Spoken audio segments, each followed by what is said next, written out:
They rejected you, and now they're expecting you to prove that you still want them. They expect the message, the explanation, the emotional reaction, the desperate attempt to repair what they just broke. But what if the one thing they secretly expect from you is exactly what you must stop giving them? Because when someone pushes you away, your greatest mistake is believing you have to chase them to prove your love. No, let them experience the full reality of their decision. And the moment you stop fighting to be chosen, something inside the entire dynamic changes. There is a brutal moment nobody prepares you for. It happens after the rejection, the conversation ends. The door closes, their distance becomes undeniable, and you're left staring at your phone, replaying everything. Should I text them? Should I explain myself? Should I tell them I still care? Should I give them one more chance to understand me? And somewhere inside that confusion is the belief that if you can just say the perfect thing, they will finally realize what they're losing. But listen carefully, you are never supposed to spend your life auditioning for someone's ability to appreciate you. If an avoidant person rejected you, the healthiest response isn't manipulation, punishment, or some calculated attempt to make them jealous. It's something far more powerful. You accept their decision without abandoning yourself. That distinction changes everything. The goal isn't to make them chase you. The goal is to stop chasing someone who's already told you they're walking away. Tony Robbins-inspired personal growth principles emphasize taking control of your focus, beliefs, emotional state, and actions rather than allowing circumstances to dictate your life. So this isn't about winning a psychological game. It's about reclaiming your center, because rejection can become a crossroads. One direction leads toward obsession, checking their profile, analyzing every silence, waiting for breadcrumbs, and wondering whether they will come back. The other direction leads toward something much more difficult and much more powerful. The version of you who doesn't need another person's withdrawal to determine your worth. The version of you who can love someone deeply and still walk away when the relationship becomes emotionally unavailable. The version of you who understands that silence doesn't always need an answer. Sometimes silence is the answer. And sometimes the most powerful thing you can do after being rejected is not to create another reaction. It's to create a new life. When someone rejects you, your first instinct may be to fix the moment. You want to understand what happened, what changed, what you said wrong, and whether there is still something you can do to reverse the decision. Your mind starts treating the rejection like a problem that has to be solved. You replay conversations while driving, while lying in bed, while working, while pretending everything is normal. You remember the good moments and compare them against the painful ones. You search for hidden meanings in their last message. You wonder whether their distance was temporary, whether they were overwhelmed, whether they were scared, whether they secretly wanted you to fight harder. And that is where you can lose yourself, because sometimes the person who rejected you has already made their decision, but your emotions haven't caught up with reality. You keep trying to negotiate with something that has already happened. You think closure means getting them to explain themselves in a way that finally makes the pain disappear. You imagine sitting across from them and hearing the exact sentence you've been waiting for. I understand what I did to you. I know why I pulled away. I know what I lost. You imagine an apology so complete that every confusing moment suddenly makes sense. But what if that moment never comes? What if they never give you the explanation your heart keeps demanding? What if they don't have the emotional awareness to explain their behavior? What if their explanation changes tomorrow? What if they give you an answer that only creates 5 more questions? Then what? You cannot build your healing around another person's willingness to participate in it.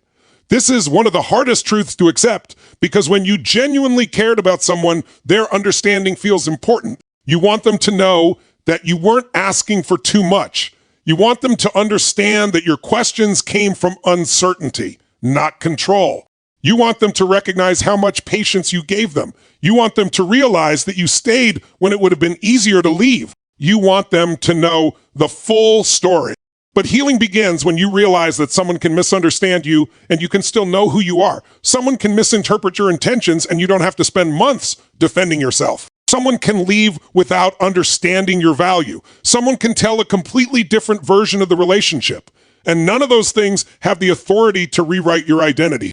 Closure is often imagined as a conversation. Sometimes it is actually a decision. The decision to stop reopening the wound because you're hoping the person who caused it will finally explain why they did it. Think about how much power you give someone when you make their explanation necessary for your peace. You're essentially saying, I cannot move forward until you make sense to me.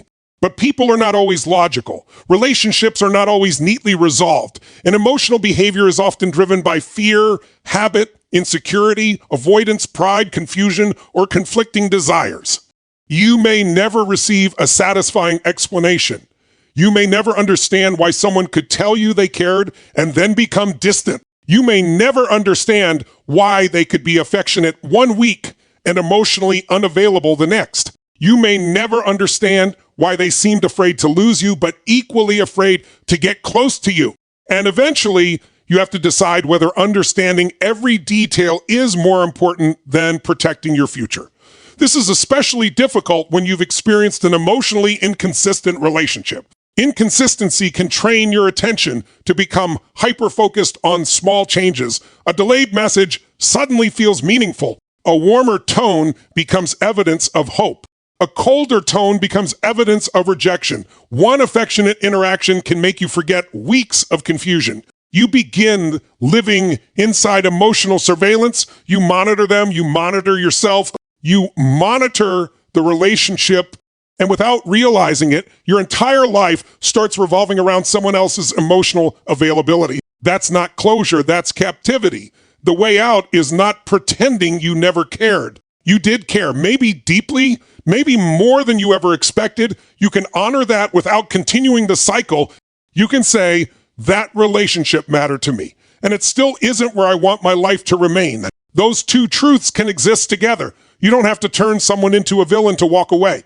You don't have to convince yourself that you never loved them. You don't have to hate them. You don't even have to stop wishing them well. You simply have to stop making their response responsible for your emotional stability. And this is where your power begins to return. Instead of asking, how do I make them understand what they did?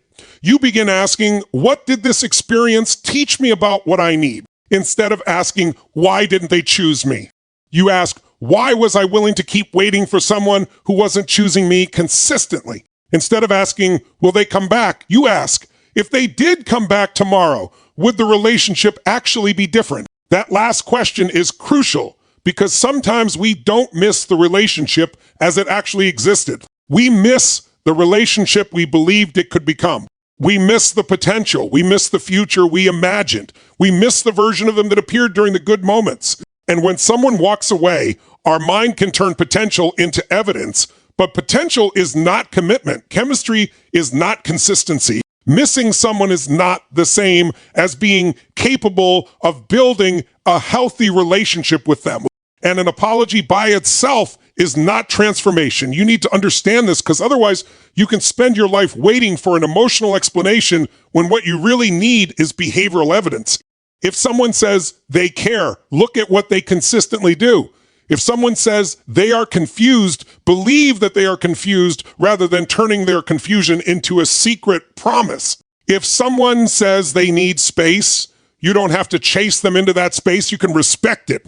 And you can use that same space to ask yourself whether the relationship was giving you the emotional security you deserved. There is tremendous strength in allowing another person to have their decision. You don't have to fight every rejection. You don't have to turn every goodbye into a negotiation.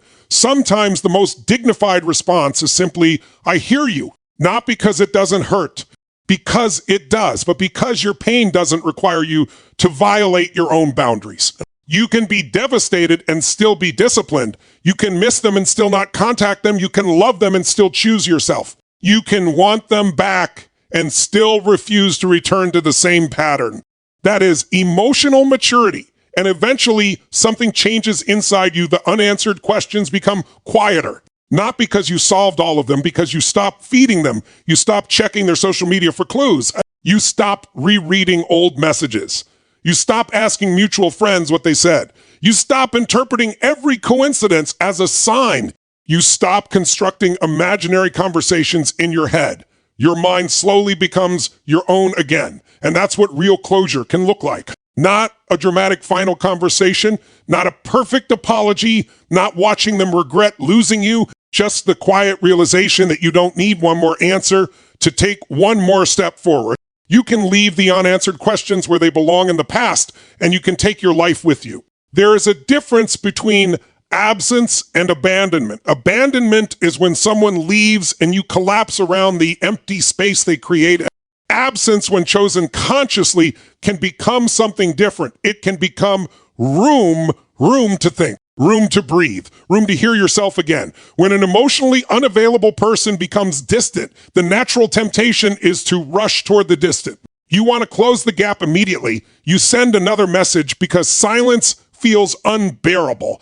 You explain yourself because uncertainty feels dangerous. You offer reassurance because you hope reassurance will make them stay. But sometimes your constant presence prevents reality from becoming visible.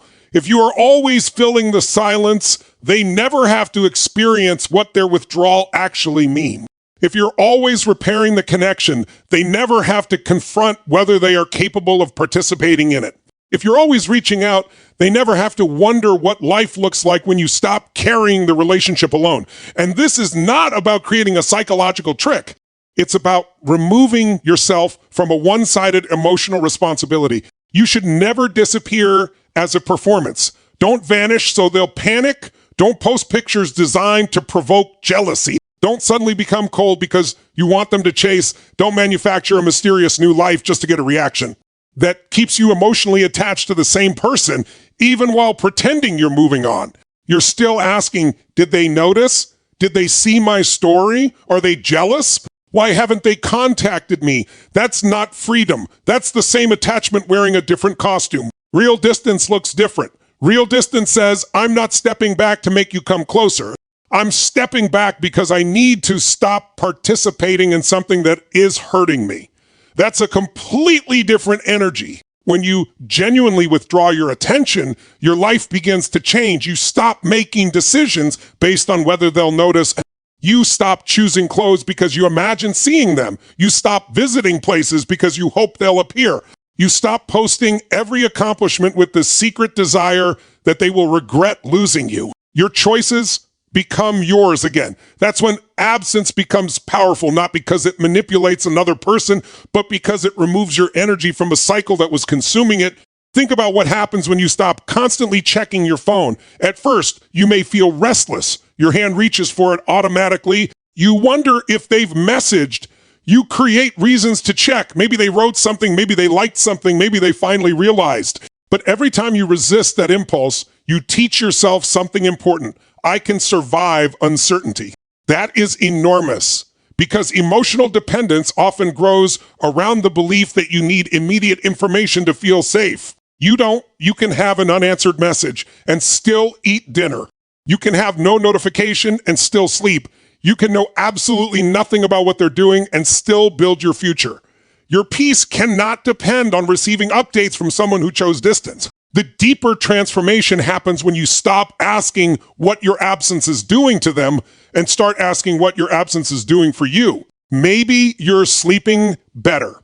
Maybe you're thinking more clearly. Maybe you're spending time with people who make you feel valued. Maybe you're returning to goals you abandoned. Maybe you're discovering how much mental energy the relationship consumed. Maybe you're realizing that you are not only missing a person, you are missing yourself. That realization can be painful because sometimes the relationship didn't just hurt because someone left. It hurt because while trying to keep them, you slowly stopped listening to your own needs. You accepted less communication than you wanted.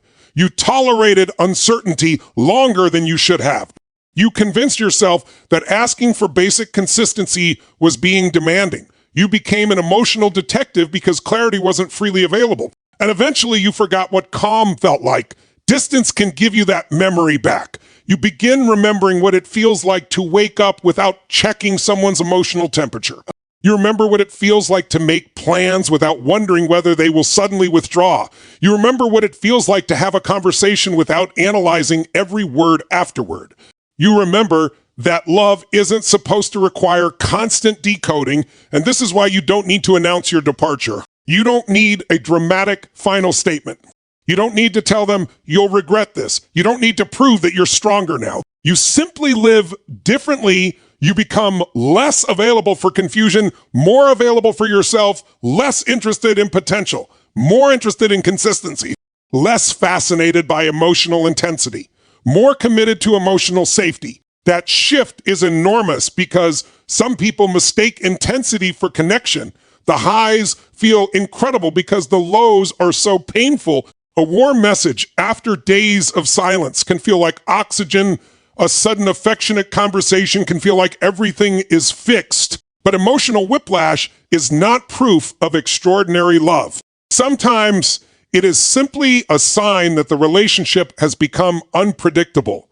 And when you step away from the cycle, your nervous system may initially interpret peace as emptiness. That's why rebuilding yourself takes patience. You may even miss the chaos. You may miss the adrenaline. You may miss wondering what happens next. But eventually, calm starts feeling good. You realize that a peaceful day isn't boring. It's peaceful. You realize that consistency isn't lack of passion. It's reliability. You realize that someone being emotionally present isn't less exciting than someone constantly disappearing. It's safer. And if your ex ever notices your absence, that's their experience to process. You don't need to control it. Maybe they miss you, maybe they don't, maybe they reach out, maybe they don't. Your growth cannot depend on which one happened. Because the moment you're healing requires their reaction, you've handed them the steering wheel again. Take it back. Your absence is not a weapon, it's a boundary, it's space. It's the physical expression of a decision that says, I am no longer going to chase what refuses to meet me halfway. And once you genuinely mean that, something inside you becomes quieter. You stop performing.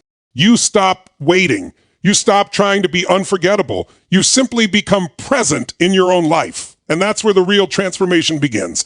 There comes a point when you have to confront a painful question. Who would you become if you stopped trying to get this person back? Not who would they become. Not whether they would miss you. Not whether they would regret their decision. Who would you become? Because sometimes the greatest damage from an emotionally confusing relationship is not the rejection itself. It's the identity you develop while trying to survive it. You become the person who overthinks, the person who waits, the person who analyzes, the person who accepts crumbs because they remember the feast, the person who sees potential where there is inconsistency, the person who keeps saying, maybe if I communicate this better. And slowly, you become an expert at understanding the other person's behavior while becoming disconnected from your own. You know why they withdraw. You know what triggers them. You know what makes them uncomfortable. You know how much space they need. You know when to approach them and when to back off. You know what words make them shut down. But do you know what you need? That's the question, because understanding someone else's psychology should never require abandoning your own emotional reality. You can understand why someone behaves a certain way without accepting behavior that harms you. Those are different things. Maybe their fear of intimacy is real. Maybe their history shaped their defenses. Maybe closeness genuinely overwhelms them. Understanding those possibilities can create compassion, but compassion without boundaries becomes self-abandonment. And you cannot heal another person's attachment pattern by becoming smaller. You cannot love someone into emotional availability. You cannot communicate perfectly enough to remove another adult's fear. You cannot carry someone across a bridge they refuse to walk onto. At some point, you have to stop asking how to reach them and start asking where you are standing. Are you standing in a relationship, or are you standing outside a locked door hoping someone eventually opens it? That distinction matters, because your life is happening while you're waiting. Your 20s happen, your 30s happen, your opportunities happen, your friendships happen, your health, ambitions, creativity, confidence, and future continue moving. Time doesn't pause because you're emotionally waiting for one person. And the most tragic possibility isn't that they never come back. It's that they come back after you've spent years becoming a smaller version of yourself. You don't want that. You want to become so connected to yourself that your future isn't dependent on anyone else's decision. That doesn't mean becoming cold. It means becoming internally anchored. You can care deeply without losing your center. You can be generous without being endlessly available. You can communicate without begging. You can forgive without reopening the door. You can miss someone without making them your destination. That's strength. And strength is not the absence of emotion. Strength is being able to feel emotion without allowing it to make every decision for you. When you feel the urge to reach out, pause. Don't judge yourself. Don't tell yourself you're weak. Just ask, what am I hoping this message will give me? Reassurance, validation, a response, a sign, a chance to restart.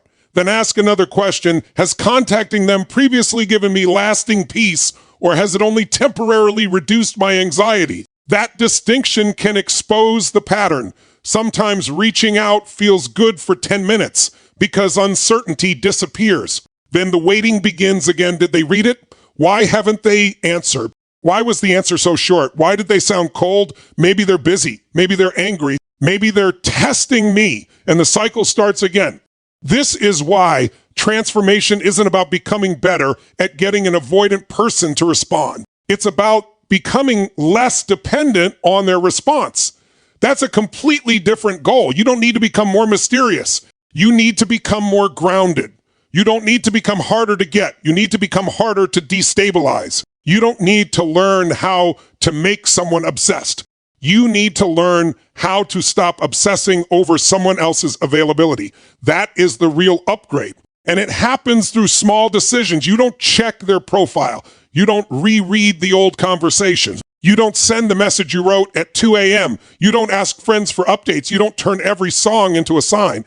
You don't build imaginary futures around hypothetical conversations. Instead, you redirect the energy. You train, you work, you create, you reconnect with people, you pursue goals, you read, you learn, you sleep, you go outside. You make plans that have nothing to do with whether they might appear. At first, these things may feel unrelated to heartbreak. They're not. Every healthy action is a vote for the person you're becoming, and eventually your identity begins shifting. You stop saying, I'm trying to get over them. You start saying, I'm building my life. That is powerful because one identity keeps them at the center. The other puts you at the center. You may still remember them. You may still feel sadness. You may still have moments where you wonder what could have happened. That's normal. Transformation doesn't mean erasing your memories. It means your memories stop controlling your direction. You can remember without returning. You can feel without contacting. You can care without chasing. You can love the good moments without pretending the painful ones didn't exist. And perhaps the most important shift is this. You stop measuring your value by whether someone who rejected you eventually changes their mind. Imagine how liberating that is. Their decision doesn't define your attractiveness. Their withdrawal doesn't define your worth. Their emotional limitations don't define your capacity to be loved. Their inability to commit doesn't mean you were too much. Their inability to communicate doesn't mean you were asking for too much. Sometimes two people simply cannot meet each other in the same emotional place. And accepting that doesn't make you a loser. It makes you honest. Your life does not become smaller because one person couldn't participate in it the way you hoped. Your future remains enormous. And the version of you that emerges from this experience doesn't have to be bitter. Make that promise to yourself. Don't allow rejection to turn your heart into a fortress. Become discerning, not cynical. Become selective, not closed. Become peaceful, not emotionally numb. There is a difference. The goal isn't to become someone who never needs anyone. That's not strength. The goal is to become someone who can love another person without disappearing inside that love. Someone who can say, I want you without saying, I need you to validate my existence. Someone who can say, I miss you without saying, therefore I must chase you. Someone who can say, I forgive you without saying, therefore you have access to me again. That's what it means to become unrecognizable to your old pattern, not colder. Clearer, not crueler, stronger, not detached from love, detached from self-abandonment. The hardest moment may come when you realize that the person who rejected you could come back someday, because once you start healing, the fantasy changes. At first, you desperately want them back. Later, you begin wondering whether you would even want the same relationship back. That's a profound shift. Because when you're in pain, you don't necessarily want reality. You want relief. You want the person to return because their return seems like proof that you mattered. You want them to apologize because their apology seems like proof that your pain was valid. You want them to regret leaving because their regret seems like proof that you were valuable. But your worth cannot be placed on trial every time someone walks away.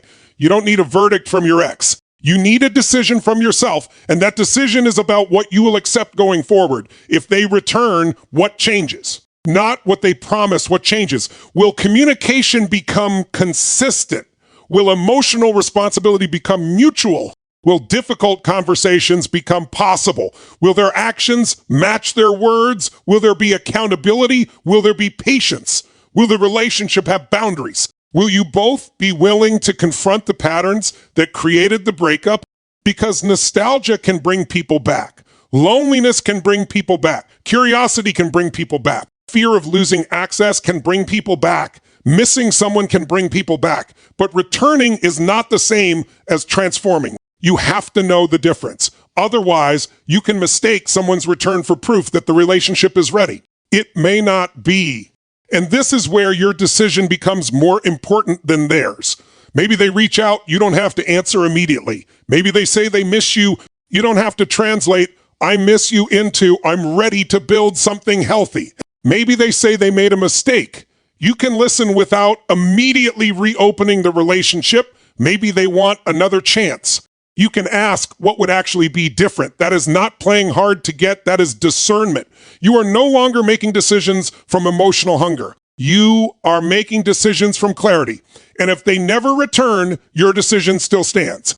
This is why you have to make your own decision independent of theirs. They chose distance, you choose direction. They chose uncertainty, you choose clarity. They chose to leave the relationship as it was. You choose not to remain emotionally trapped in the same chapter. Notice the difference. You're not trying to punish them. You're not waiting for karma.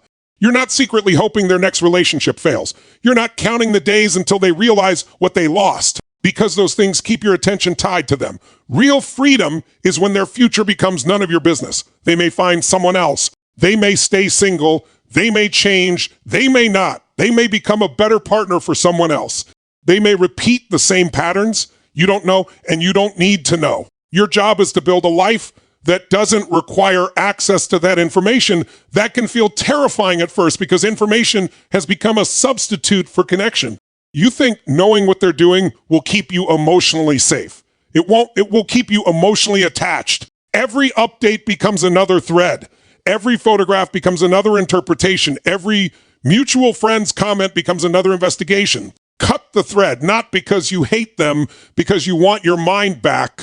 There is a particular kind of freedom that arrives when you stop wondering whether someone is thinking about you. You don't need to know. You stop measuring your day by whether your phone lights up. You stop wondering whether your silence has been noticed. You stop asking whether your absence is making them curious. You stop trying to become unforgettable, and something remarkable happens. You begin enjoying your own life even when nobody is watching. That is the moment you know the transformation is real. You accomplish something and don't immediately imagine telling them. You go somewhere beautiful and don't wonder whether they would be jealous. You look better and don't think about whether they will regret losing you. You become successful without needing them to witness it. You become peaceful without needing them to acknowledge it. You become happy without turning happiness into a message. That's when your life becomes yours again. And if one day they do notice, that's secondary. If they regret their decision, that's their emotional experience. If they want another chance, that's a conversation, not an obligation. You don't owe someone access to you simply because they finally recognize your value recognition. After rejection does not erase the rejection, regret does not automatically repair damage. Missing you does not automatically mean they can love you in the way you need.